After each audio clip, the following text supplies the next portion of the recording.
চলেন।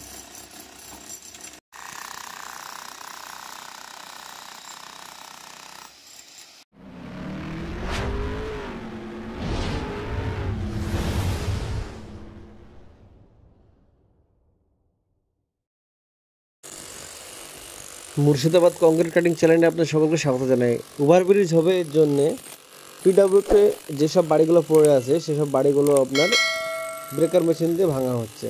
তো দেখতে পাচ্ছেন এই বাড়িটা প্রায় 4 ফিট পড়ে আছে পিডাব্লিউতে, মানে পিডাব্লিউ দখল করেছিল এই বাড়িটা। তো এখন ওভারব্রিজ হবে, পিডাব্লিউ যেসব দখলে যেসব বিল্ডিংগুলো আছে সবগুলো ভাঙার অর্ডার দেওয়া হয়েছে, যে যেমন পাচ্ছে ভেঙে নিচ্ছে।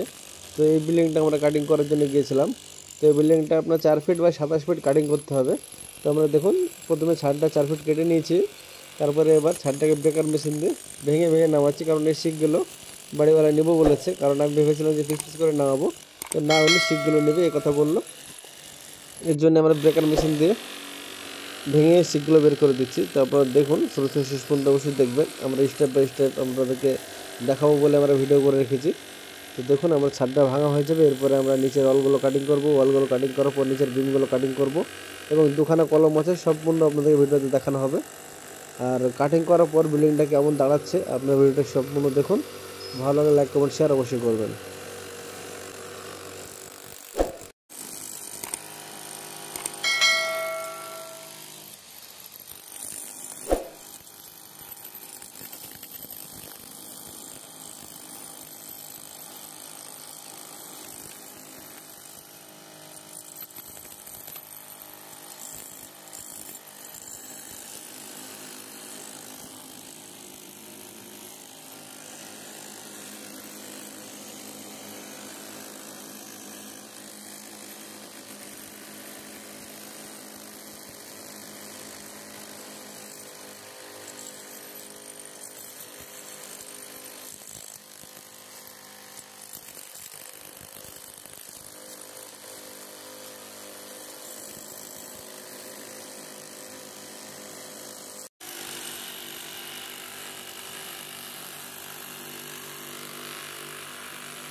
হ্যাঁ, ভালো রডের সাথে কোনো স্বাদ নাই, স্বাদ হচ্ছে আপনার ঢালাইটা ঠিকঠাক ভাবে পিঠা তৈরি করা, এটা হচ্ছে ব্যাপার।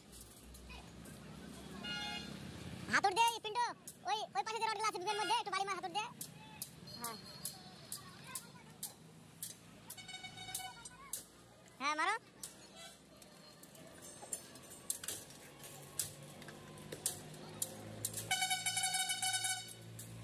হ্যাঁ ওরকম করে মেরে নামে বাড়ি যাবে। ও ঠিক করতে পারে, এখন কাজের সময় ওই হয়।